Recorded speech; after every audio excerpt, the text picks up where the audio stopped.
It was 1970, and the American Western was about to get a taste of something bold, brash, and unlike anything that had come before it. In Two Mules for Sister Sara, Clint Eastwood's rugged gunslinger persona collided head-on with the unstoppable force of Shirley MacLaine's iron-willed Sister Sara. But what really happened behind the scenes of this iconic Western? How did MacLaine, known for her fearless attitude and sharp wit, end up intimidating the unshakeable Clint Eastwood on set? Well, saddle up, because the story behind this film is just as wild as the Western frontier itself. Directed by Don Siegel, Two Mules for Sister Sara came into being almost by accident. Originally written by the legendary Western filmmaker Bud Boetticher, the script was meant to be a sweeping love story starring Robert Mitchum and Deborah Kerr. But fate had other plans. Boetticher was entangled with another project, and Universal Pictures snatched up the screenplay, eventually handing it over to Siegel. His vision? A gritty, offbeat Western with a twist of dark humor. And for the leads, they locked in Clint Eastwood and Shirley MacLaine, a pairing that, on paper, seemed like dynamite. In practice, it was more like a stick of dynamite with the fuse always lit. Right from the start, Shirley MacLaine was a force to be reckoned with. Unlike Eastwood's usual female co-stars, MacLaine wasn't just a background player. She took up space, demanded attention, and refused to be overshadowed. In fact, she got top billing in both the opening and closing credits, something that was almost unheard of for Eastwood at that point in his career. The only other time Eastwood played opposite an A-list female star with equal footing was decades later, in The Bridges of Madison County with Meryl Streep.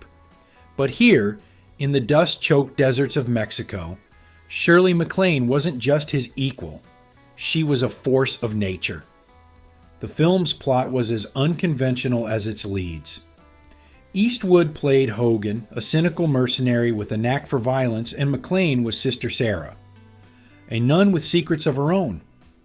The two form an uneasy alliance as they navigate the war-torn Mexican landscape, fighting off French soldiers and bandits alike. But Sara isn't quite what she seems. And Hogan's suspicion grows as they ride through the desert. The movie itself is a bit of a genre twist. It's part Western, part buddy film, and part heist movie, all set against the backdrop of the Franco-Mexican War. With Don Siegel at the helm, the film balanced sharp dialogue, explosive action, and more than a few surprising moments of dark humor.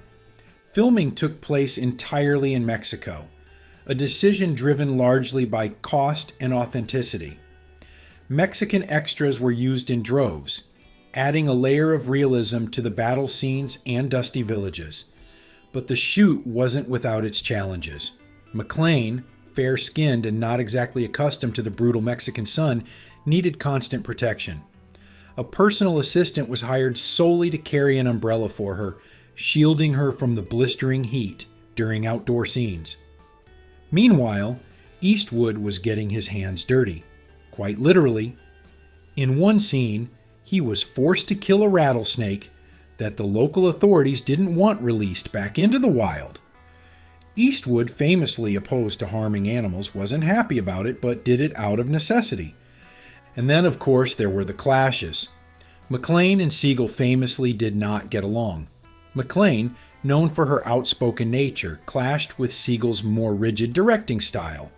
Reports from the set suggest she was unyielding, opinionated, and had no qualms about speaking her mind.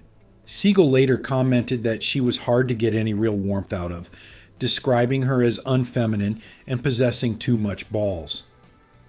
Eastwood, typically the dominant presence in his films, found himself in a rare position, playing second fiddle to a co-star with just as much grit as him.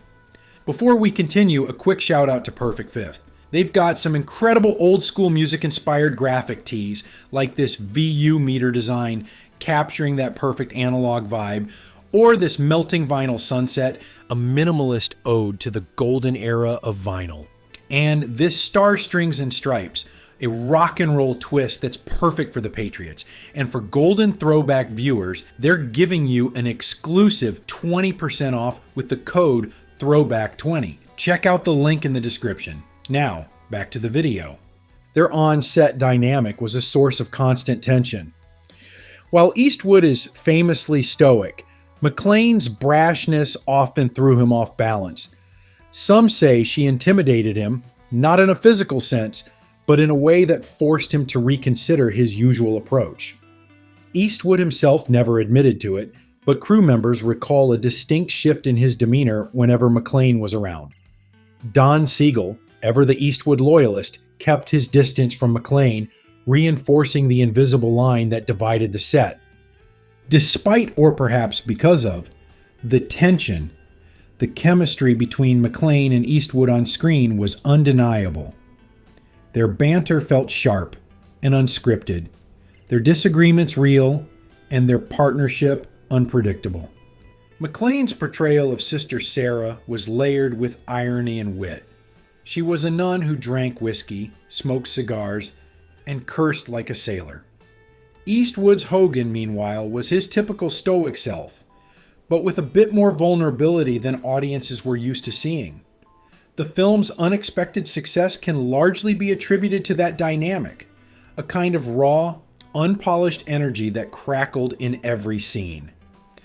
But while the film was a modest hit, pulling in $4.7 million at the box office, its legacy is tied less to its financial success and more to its behind-the-scenes stories.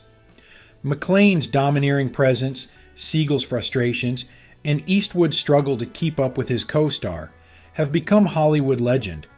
And that title? Two Mules for Sister Sara. Turns out the second mule wasn't just her stubborn companion, it was Hogan himself.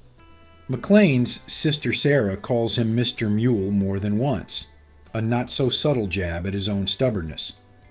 In the end, Two Mules for Sister Sara is remembered as much for the fireworks off-camera as it is for the gunfights on screen.